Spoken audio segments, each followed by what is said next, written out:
Oh,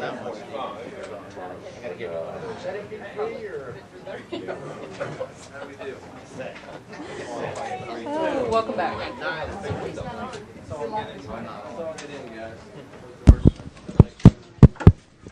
Good morning, everybody. Everybody ready to go to work? All right, let's get in and out. Shut the door there. Gary's going to help us. Thank you, Gary. Danica Patrick joins us this morning. Driver of the number 7 GoDaddy.com Chevrolet for Junior Motorsports. Welcome back, my friend. Thank you. And the 83 car in the Pro East Series. So I wasn't sure where my car was or what number I was when I got here, so I had to look for familiar faces. You look busy. Yeah. Well, it was, I think probably my husband said, oh, it's like you're doing double duty this weekend. And I've always thought, I don't know how those guys do both series, Nationwide and Cup, and keep their head on straight. But, you know, they do. And, you know, it's more track time. And, you know, I know that the Pro East race is going to make me better in the Nationwide race. So, you know, maybe the Nationwide race makes them better in the Cup race. There you go. Lots of carbs, right? Let's go. Questions for Danica. Danica and I need your help. You need to raise your hands real high. We'll have microphones to you. Please state your name and affiliation. MRN, and then we'll go Vince. Steve Post with MRN Radio. Danica, when we talk to drivers, they talk about the entrance into the turn, dropping off a 2-story building. Describe that a little bit, and in your road racing and all the racing you've done, is there any sensation like you have hauling off into a turn here at Dover that you practiced yesterday?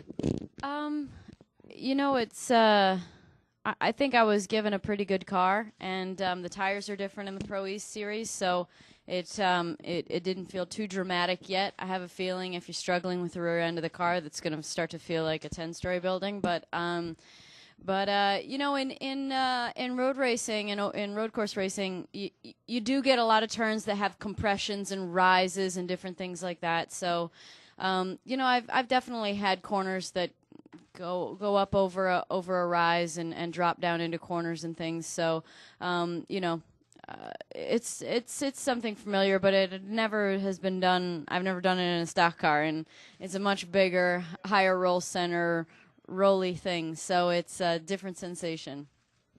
Vince and then Claire.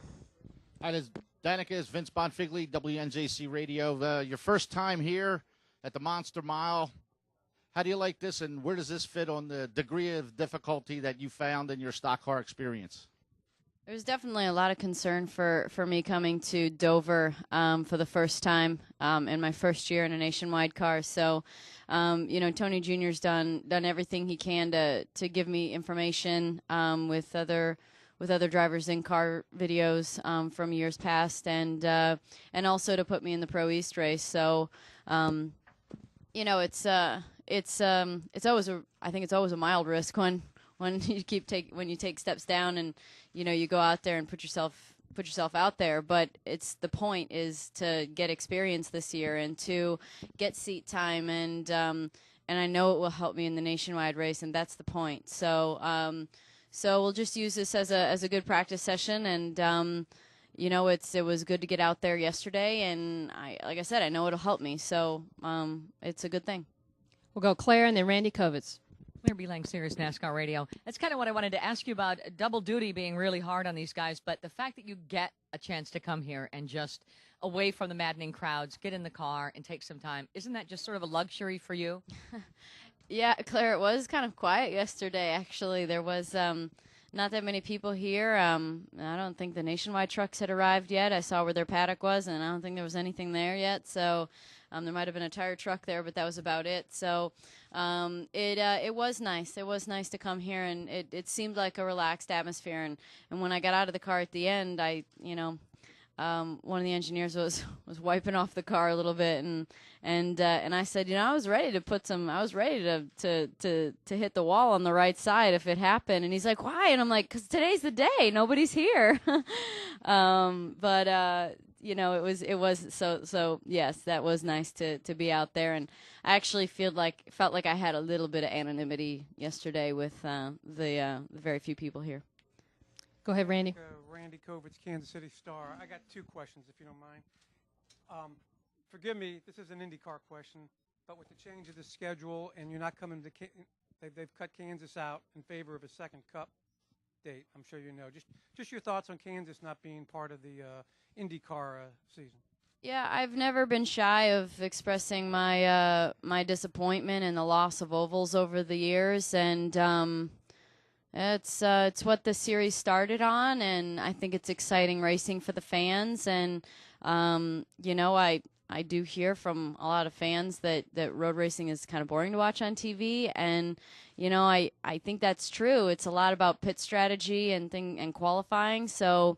It's really challenging, that's for sure. It's challenging on the drivers, and you work hard all weekend. And on the ovals, you know, the real work starts when the race starts. But that's for the fans. You know, the fans get to enjoy that. So, you know, I've always stressed that it's important to keep ovals on the schedule, and mile and a halfs are exciting. So it's disappointing to see another one go. But I don't pretend to know exactly all the reasons why. I think some of it has to do with the promotion that ISC does for the NASCAR races versus the IndyCar races, and how we don't get a very good turnout. So we're a series that needs to grow and needs to grow its fan base. So if people aren't coming to the race and nobody knows we're even there, then we do need to look other places. So, you know, like I said, I don't really know the exact reasons, but unfortunately, we won't be back at Kansas. Yeah. And one other question. You're back in the 7. Steve Arpin, who's sat in that seat in your absence a bunch this year, he'll be in Kansas next week for the ARCA. And can you talk about how he's done in that 7 and how has he helped you at all, just as far as sharing information? And Steve was really great, really unconditional with his information, really wanted to help me. I mean, I haven't seen a driver be able to work a wrench on a car like Steve. He knows what the heck he's doing. So I'm just looking at pure curiosity of how big the wrenches are. That's the first thing I see. So, yeah, he's a very nice guy. You know, I know that the 7 cars had a bunch of different drivers in it all year, and I'm lucky that they did that so that the car stayed in the points. So I would always make sure that I could get out there in the race. So, you know, I appreciate all of his help. He was a big help. Hopefully he keeps progressing his career. Ladies, Vince has another one up at the front. Then we're going to go to Pockers back there in the back. Danica, Vince Bonfigley, WNJC Radio again. How do you like driving on concrete as opposed to asphalt? Well, one of the first things I said when I got out of the car is that I am filthy, and somebody made some joke about that. But you're dirty as heck. I mean, there's a lot of grit and sand and concrete bits that get all over you, and you know. But then I said, we like it because it has grip. So I prefer the more grip. I like it. I like any track that produces a lot of grip, and concrete is better for that. So the one weird thing is that, you know, these cars no matter if you're at concrete or pavement or whatever you're at, the more rubber goes down, kind of the slower you go. So it's so funny to me. In an Indy car, the more rubber goes down, the faster you go, and the more grip you have. But it's opposite. So. Yeah, I don't mind the concrete at all. It's just dirty.